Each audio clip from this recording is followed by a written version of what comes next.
Pai, muito obrigado por esse momento de culto, pelo privilégio de estarmos aqui para celebrar o Senhor e para ouvir a Tua voz, para ouvir a Tua palavra.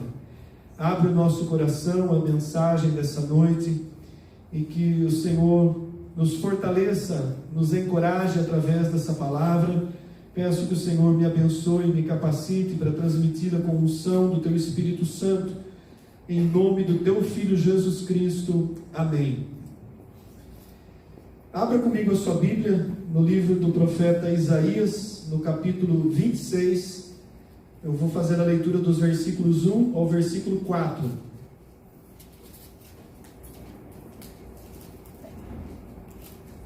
O Senhor é rocha eterna. Diz assim o texto de Isaías: Naquele dia se entoará este cântico na terra de Judá. Temos uma cidade forte. Deus lhe põe a salvação por muros e baluartes. Abri vós as portas para que entre a nação justa, que guarda a fidelidade. Tu, Senhor, conservarás em perfeita paz aquele cujo propósito é firme, porque ele confia em ti. Confiai no Senhor perpetuamente, porque o Senhor Deus é uma rocha eterna. Até aqui por enquanto, nós vemos aqui uma expressão bastante incisiva, bastante enfática, quando diz: o Senhor Deus é a rocha eterna, é uma rocha eterna. Isaías profetizou aproximadamente entre os anos 680 a 600 a.C., antes da vinda do Senhor Jesus.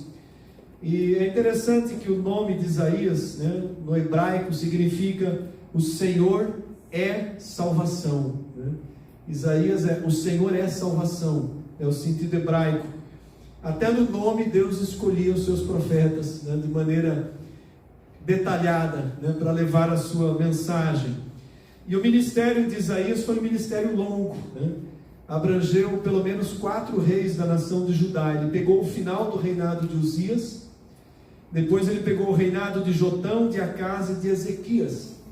Aliás, no capítulo 6 de Isaías, quando ele tem a visão do trono de Deus, ele diz: no ano da morte do rei Uzias. Era no finalzinho do reinado de Uzias, quando Isaías teve uma visão e uma confirmação do seu chamado diante de Deus. Isaías profetizou durante um período em que a nação estava em prosperidade, tanto a nação de Judá quanto a nação de Israel. Foi um período bom, pelo menos 50 anos de prosperidade. Bom por um lado, mas ruim por outro, porque a prosperidade da nação durante aquele tempo, inclusive o rei Uzias foi um rei que expandiu muito as cidades, as fortificações da nação de Judá. A prosperidade da nação naquele período levou o povo a uma acomodação espiritual. Normalmente isso acontece, quando as coisas vão indo bem, a tendência do ser humano, ainda nós, nos dias de hoje, também não podemos nos excluir. Quando tudo vai bem, a gente acaba relaxando, a gente acaba se acomodando um pouco, A gente já não ora tanto quanto deveria orar, e isso aconteceu com o povo de Judá, com o povo de Israel. E de tal modo aconteceu que a acomodação espiritual levou aquele povo à prática da idolatria. E o próprio sacerdócio e os levitas se corromperam em relação à prosperidade, aos recursos que entravam. Então Deus levanta o profeta Isaías nesse período. E o propósito de Isaías era declarar o descontentamento de Deus para o povo. Era como se Deus estivesse dizendo assim: olha, eu estou dando um tempo bom para vocês, levantei um rei estável, um tempo estável de economia, de política, e vocês se afastaram de mim. Isaías começa profetizando então que se eles permanecessem naquela acomodação, se eles não se voltassem para Deus, se eles não corrigissem os seus caminhos, o juízo viria. E aí a gente pega vários capítulos do livro de Isaías proferindo juízos, não só contra Israel e Judá, mas também contra as nações vizinhas, que eram nações pagãs. E aí a gente chega no que para nós é o capítulo 25, lembrando que esse livro no passado ele não era dividido nem em capítulos e nem em versículos, era um escrito único, né? Ele foi dividido no decorrer do tempo em capítulos e versículos. A Bíblia foi dividida no decorrer do tempo para facilitar para nós a leitura. Então chega no capítulo que para nós é o 25, Isaías faz aí uma oração de gratidão a Deus. Por quê? Porque apesar de todo aquele tempo de prosperidade em que o povo se afastou de Deus e que viria o juízo de Deus, e de fato veio porque o povo não se voltou, ele sabia que havia o tempo de misericórdia de Deus. Então ele começa também a profetizar esse tempo de misericórdia. E o capítulo 25 e o começo do capítulo 26, ele é um cântico, é um momento de louvor a Deus. Tanto que no versículo 1 do capítulo 26, ele diz assim: naquele dia se entoará um cântico na terra de Judá. Isaías estava no momento de louvor, de gratidão a Deus. E aí então a gente chega nesse texto que nós separamos para a nossa reflexão hoje, né? 26, de 1 a 4. Então, isso que eu disse foi um panorama para a gente chegar nesse texto, né? Daquele período em que a nação viveu um período bom, se afastou de Deus, Deus levanta o profeta, profere juízo se eles não voltassem, o profeta sabia que eles não iam se voltar, Deus profere também a misericórdia. Haveria um tempo de restauração e de misericórdia. E é exatamente nesse momento, né, nesse período, que nós vamos refletir nessas palavras proféticas de Isaías. Ele começa dizendo aqui no versículo 1: temos uma cidade forte, Deus lhe põe a salvação por muros, por baluartes, né? Cidade forte, salvação da parte de Deus.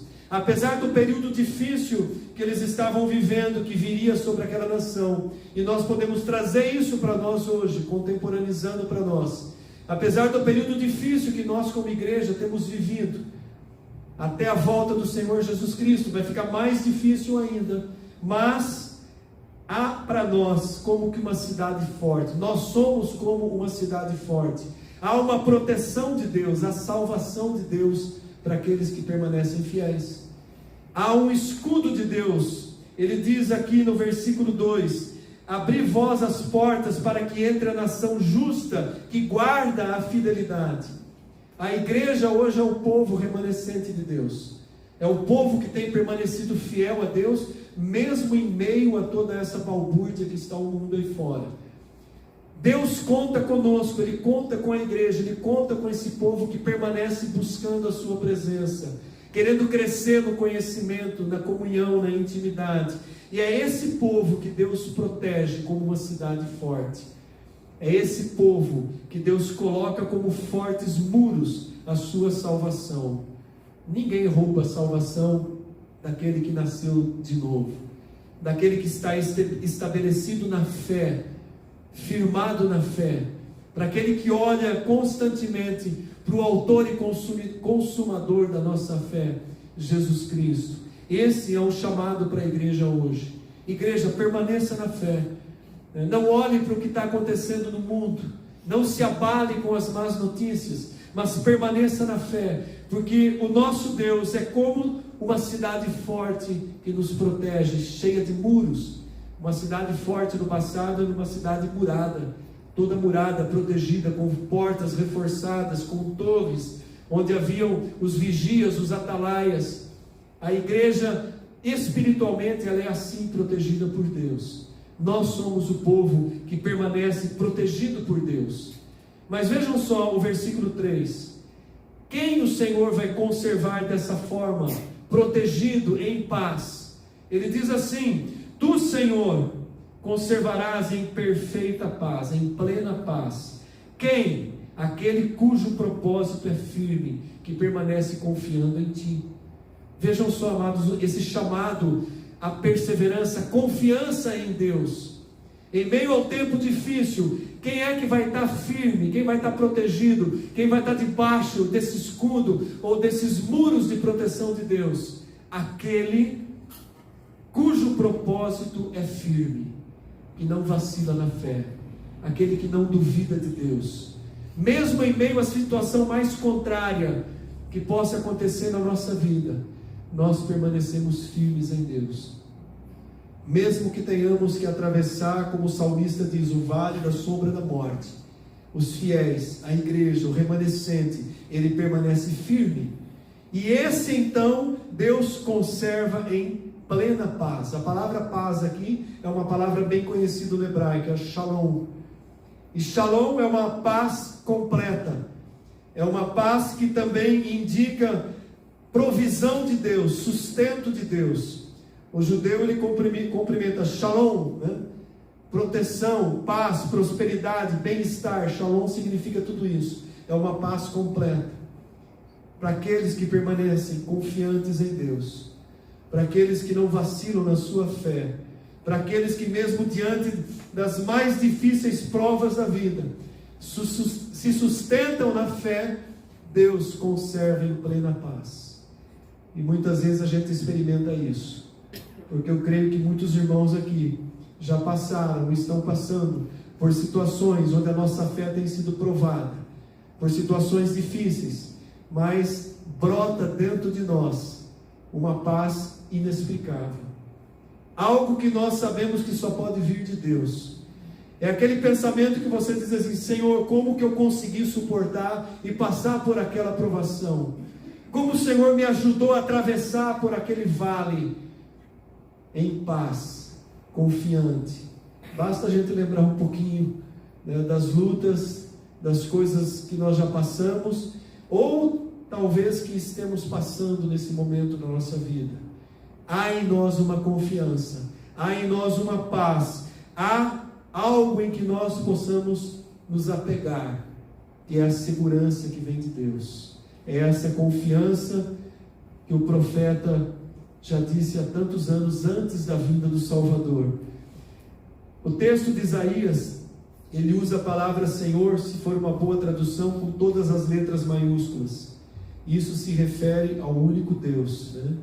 A Adonai, ao Senhor Deus Todo-Poderoso, a Yahvé, ao nome impronunciável de Deus. E ele diz no versículo 4: confiai no Senhor perpetuamente.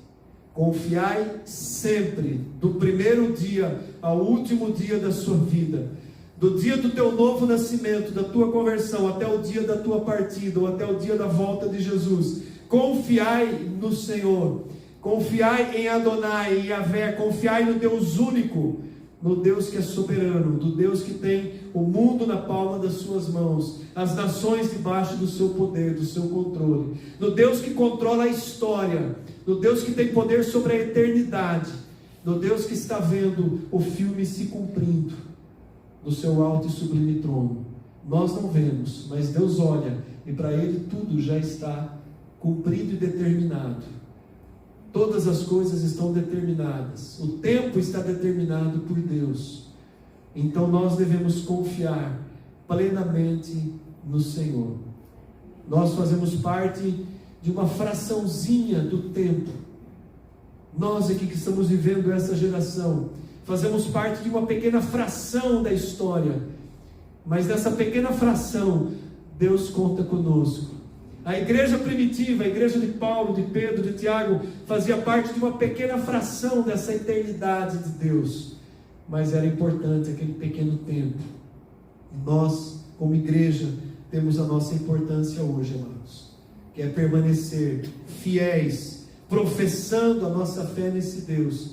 Mesmo que o mundo nos afronte, nós precisamos permanecer fiéis, seguros debaixo da proteção de Deus, confiantes nessa proteção plena de Deus, a ponto de a gente poder dizer no final da nossa carreira, como Paulo disse lá em 2 Timóteo 4,7: combati o bom combate, completei a carreira, guardei a fé. Ou seja, eu cumpri o meu chamado, eu não abandonei no meio do caminho, eu não voltei atrás, eu comecei e fui até o fim, fiel ao meu chamado, fiel ao Deus que me chamou.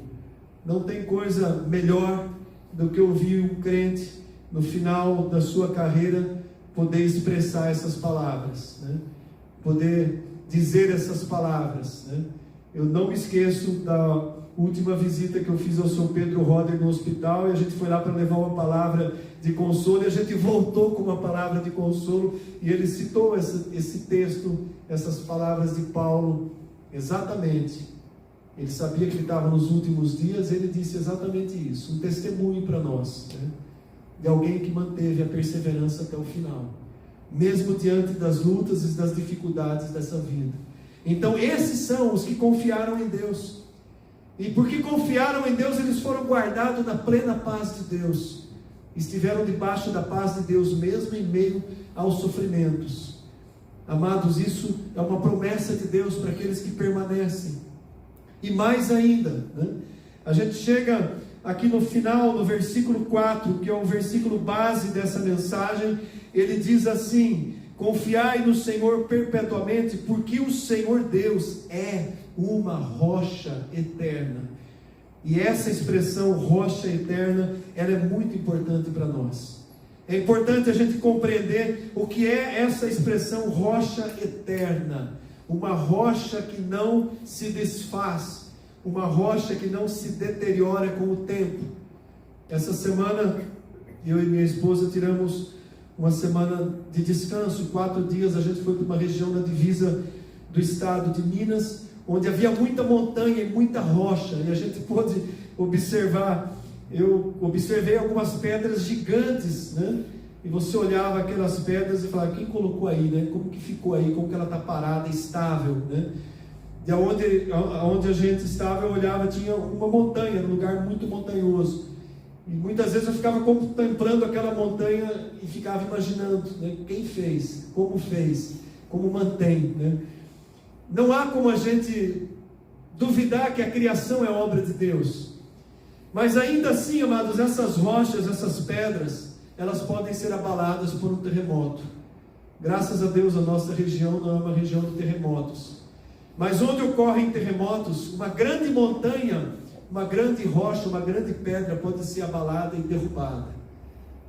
Deus é comparado a uma rocha eterna.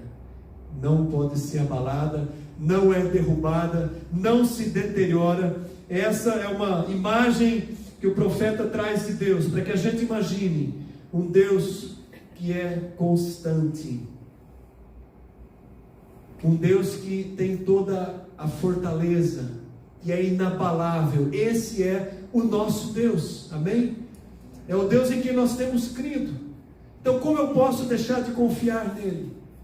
Essa é a imagem que ele passa quando ele diz: o Senhor Deus é uma rocha eterna, uma rocha que não se abala. Então nós precisamos olhar para Deus como essa rocha que nos ajuda, confiando nele totalmente. Quando a gente olha para uma pedra, né, muitas vezes na palavra de Deus, Deus mandava levantar um memorial de pedras, né? Quando o povo atravessa o Jordão, ele manda colocar ali 12 pedras representando a tribo, cada tribo era um memorial, porque a pedra é algo que dura muito tempo. Uma rocha, um pedaço de rocha dura muito tempo, um pedaço de granito, quanto tempo dura isso, né? Dura muito tempo, mas não é eterno. Mas Deus é uma rocha eterna.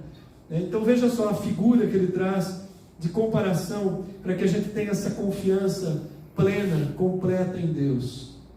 É necessário que a gente tenha essa visão, para que a gente possa desenvolver uma confiança absoluta em Deus, independente do que a gente venha passar nessa vida.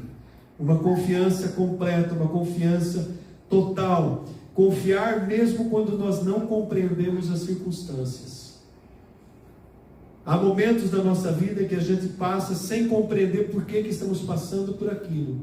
Mas quando nós vemos Deus como uma rocha eterna, nós confiamos nele, mesmo quando não compreendemos as circunstâncias que estamos passando.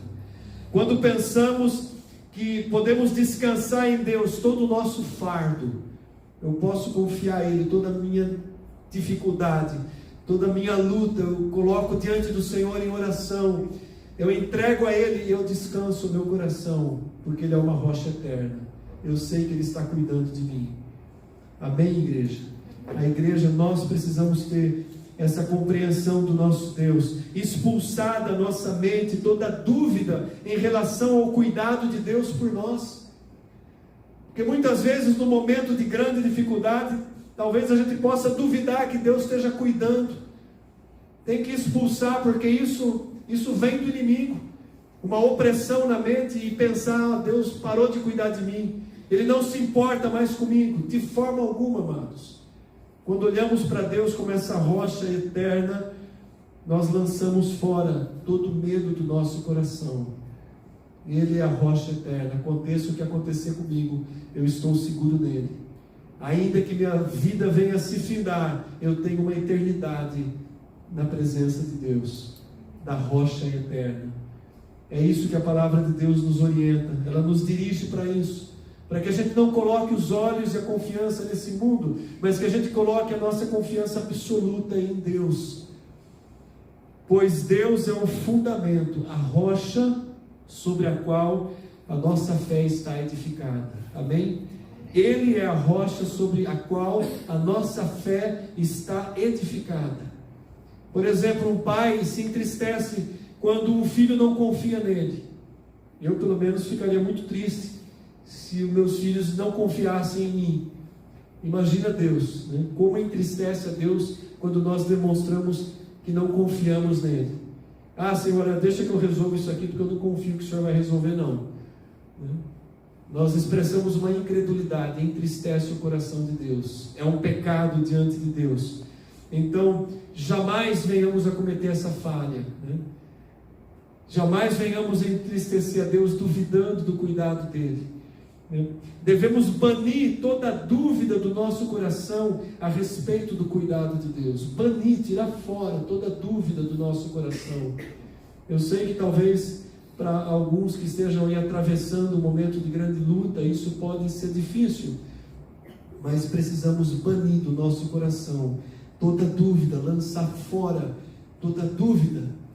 Eu me lembro que há um tempo atrás, eu não sei quanto tempo, o presbítero André pregou sobre o Salmo 77. Eu não lembro quanto tempo, mas eu não esqueço a pregação. Quando é boa a gente não esquece, né? A palavra grava, né? O salmista Asaf passou por uma situação parecida com essa. Por um tempo Asaf, ele duvidou do cuidado de Deus. Abra comigo a sua Bíblia no Salmo 77 para a gente rever essas palavras. Do versículo 1 ao versículo 9. Acompanhe comigo. Presta atenção no sentimento que estava no coração do salmista, de Asaf. Um sentimento de um coração humano que muitas vezes vacila, dá uma escorregada na fé, né? Ele diz assim: elevo a Deus a minha voz e clamo.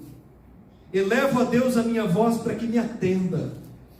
No dia da minha angústia eu procuro o Senhor. Erguem-se as minhas mãos durante a noite e não se cansam. A minha alma recusa consolar-se. Lembro-me de Deus e passo a gemer. Medito e me desfalece o espírito. Não me deixas pregar os olhos, de tão perturbado que eu estou, que nem posso falar. Eu penso nos dias passados, eu trago à minha lembrança os anos de passados tempos. De noite eu indago no meu íntimo e o meu espírito perscruta. Rejeita o Senhor para sempre? Acaso não torna a ser propício? Cessou perpetuamente a sua graça? Caducou a sua promessa para todas as gerações? Ele está fazendo uma pergunta. Esqueceu-se Deus de ser benigno? Ou na sua ira terá Ele reprimido as suas misericórdias? Olha o sentimento que brotou no coração do salmista quando ele escreve, ele expressa o que ele estava sentindo. Talvez não, ele certamente estava passando por um momento de grande angústia, e ele começa a se lamentar diante de Deus. Senhor, eu estou buscando o Senhor toda noite, eu estou gemendo, eu estou chorando, eu estou me lembrando do passado, das vezes que o Senhor me respondia, e agora eu clamo, eu chamo o Senhor, e parece que o Senhor está me rejeitando. Cessou a tua graça, caducou as tuas promessas. Na ira, o Senhor esqueceu da sua misericórdia. Ele tem um momento de abatimento, de dúvida na sua fé, mas logo em seguida, ele renova as suas forças, e no versículo 10 ele diz: não, isso é minha aflição, é a minha aflição. Agora veja o versículo 11 ao 15: eu recordo os feitos do Senhor, pois eu me lembro das tuas maravilhas do passado, eu considero também nas tuas obras todas, e cogito os teus prodígios. O teu caminho, ó Deus, é de santidade. Que Deus é tão grande como o nosso Deus? Tu és, ó Deus, que operas maravilhas, e entre os povos tem feito grande o teu poder. Com o teu braço remiste o teu povo. Ele se lamenta, ele faz o desabafo, mas logo em seguida ele traz à memória o socorro de Deus. Não, peraí, as misericórdias do Senhor não se acabam.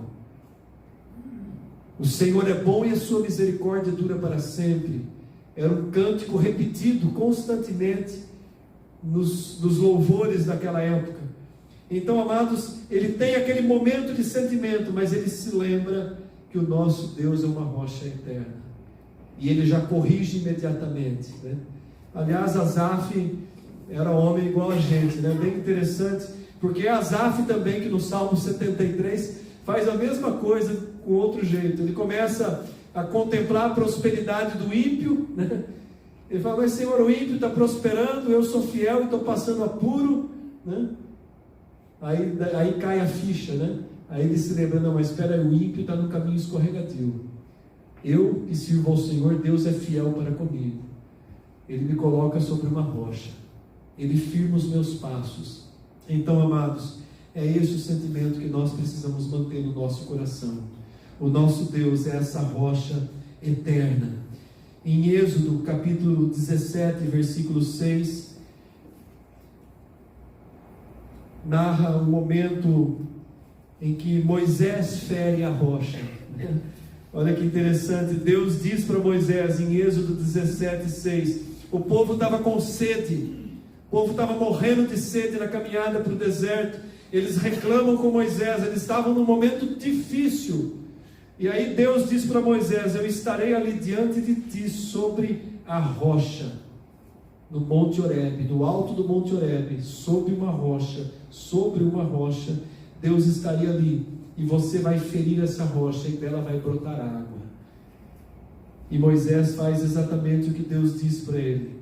No alto daquele monte do Horebe havia uma rocha, e ele fere a rocha com uma vara, e verte água. A rocha ferida verteu água, e lá em João 19, versículo 34, diz que um dos soldados lhe abriu o lado com uma lança, e logo saiu sangue e água. Jesus estava na cruz, no madeiro, e um soldado, para confirmar a sua morte, fere o lado de Jesus com uma lança, e verteu sangue e verteu água. A rocha que foi ferida lá atrás, que verteu água literalmente para o povo beber. Agora a rocha eterna, que é o Senhor Jesus Cristo, no tempo da graça, vertendo o seu sangue de salvação e vertendo água, fonte de vida. Então, amados, essa é a nossa confiança, essa é a nossa segurança. Em Deuteronômio 32:4, Moisés, no seu cântico, ele diz: eis a rocha, as suas obras são perfeitas, porque todos os seus caminhos são juízos. Deus é fidelidade e não há nele injustiça. Ele é justo e ele é reto. Moisés expressa louvor a Deus dizendo: eis a rocha.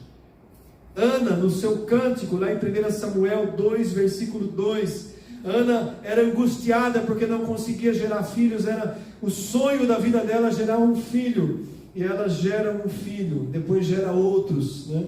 O primeiro que ela gerou, Samuel, foi consagrado a Deus, e em gratidão a Deus por aquela gravidez de Samuel, ela canta a Deus, ela faz um louvor a Deus, e nesse cântico ela diz: não há santo como o Senhor, porque não há outro além de ti, e rocha não há nenhuma como o nosso Deus.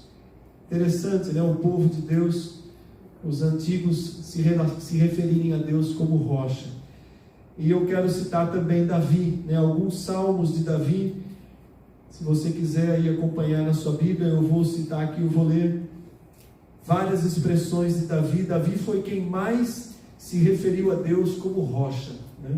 No Salmo 18, versículo 2, ele diz assim: o Senhor é a minha rocha, a minha cidadela, o meu libertador, o meu Deus, o meu rochedo em quem me refugio, o meu escudo, a força da minha salvação e o meu baluarte. Olha as palavras de Davi. Que palavras de adoração, que palavras tremendas. Minha rocha, minha cidadela, meu libertador, meu Deus, meu rochedo, nele eu me refugio. No Salmo 19, versículo 14, Davi diz assim: as palavras dos meus lábios e o meditar do meu coração sejam agradáveis na tua presença, Senhor, rocha minha e redentor meu. Veja como é importante a gente consagrar tudo aquilo que sai da nossa boca, as palavras dos meus lábios e o meditar do meu coração. Aliás, a noite passada o meu neto dormiu em casa, né? Dormiu comigo, né? Para variar. E antes de dormir a gente faz uma oração. E de manhã eu peguei a minha devocional para fazer, ele estava do lado tomando café e ele pediu para eu ler um versículo da devocional. E era um versículo que falava que nós devemos consagrar as palavras dos nossos lábios. Aí eu li e expliquei para ele. Aí sabe do que ele lembrou? De uma aula recente da escola dominical, onde falava que tudo que a gente fala, a gente vai dar conta para Deus, que a gente tem que cuidar do que sai da nossa boca. E ele contou para mim a aula que teve. Aí eu lembrei quando a Natália estava preparando essa aula. Veja como é importante pais ensinarem os seus filhos, trazerem numa escola bíblica. Ele guardou aquilo, já faz o quê? Uns 3 meses. E quando eu citei o versículo, a cabecinha dele lembrou, né? E Davi diz: as palavras dos meus lábios e o meditar do meu coração sejam agradáveis na tua presença, Senhor, rocha minha. Salmo 27, versículo 5.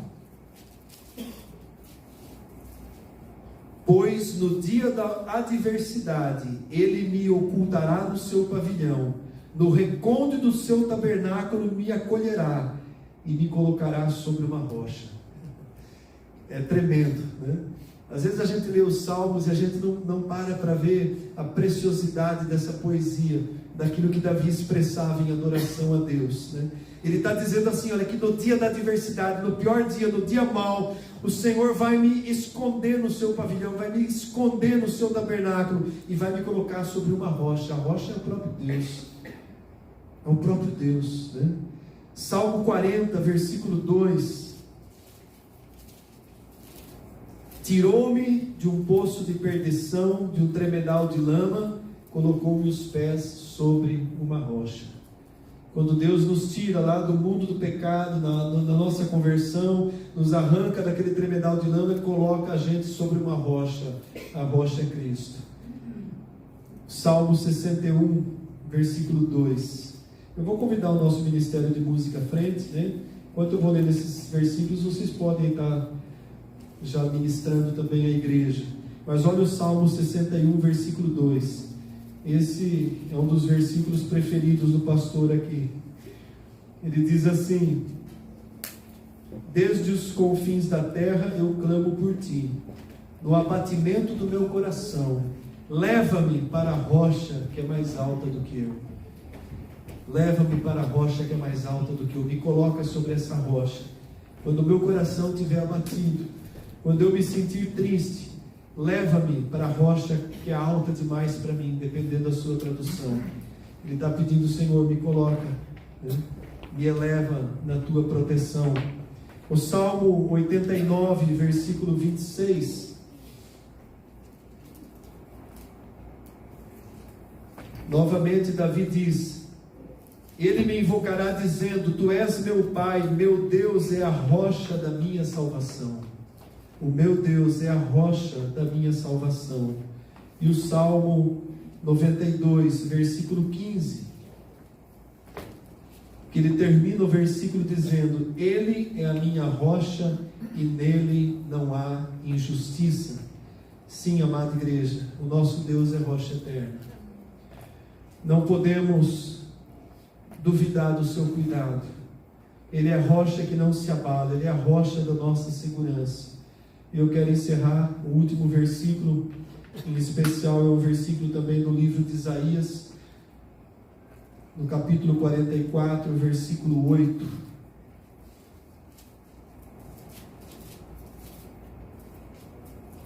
Não vos assombreis, nem temais, acaso desde aquele tempo não vos fiz ouvir, não vos anunciei?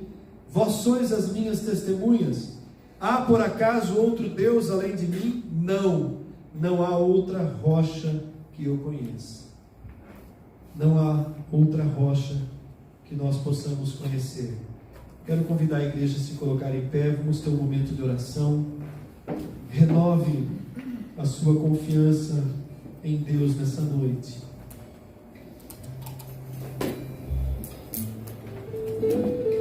Renove a tua segurança em Deus nessa noite. Feche os seus olhos, curve a sua cabeça. Eleve a Deus o teu pensamento em oração. Coloca na presença dEle tudo que você está sentindo, toda a angústia da sua alma. Coloca na presença de Deus os teus sentimentos, as tuas lutas. Olha para Ele como a rocha eterna. Tenha na sua mente, no seu coração, a consciência e a visão de um Deus que é uma rocha inabalável. Nele podemos confiar. Senhor nosso Deus e nosso Pai, bendito Tu és. Tu és o nosso refúgio, o rochedo da nossa salvação. Em Ti, Senhor, depositamos a nossa vida. Em Ti confiamos, ó Pai, e colocamos na Tua presença as nossas lutas, todas as dificuldades, todas as dores, todos os enfrentamentos do dia a dia. Nós depositamos na Tua presença, porque Tu és a nossa rocha eterna. Tu és o Deus que renova as nossas forças. Tu és o nosso Deus. Outro Deus não há além de Ti, outra rocha não há senão a Ti somente. Renova-nos, ó Deus, nessa noite. Renova-nos na fé, na confiança, na esperança, na perseverança. Retira do nosso coração toda e qualquer dúvida ou pensamento de dúvida. Nós declaramos com a nossa boca que Tu és a nossa rocha. A nossa confiança, a nossa segurança está em Ti, Senhor. Obrigado, Senhor Deus, pela Tua palavra. Obrigado pela palavra de encorajamento, de fortalecimento nessa noite. Obrigado porque nós podemos olhar para o Senhor como rocha eterna, que não se abala. Bendito é o Senhor, exaltado para sempre o Teu nome.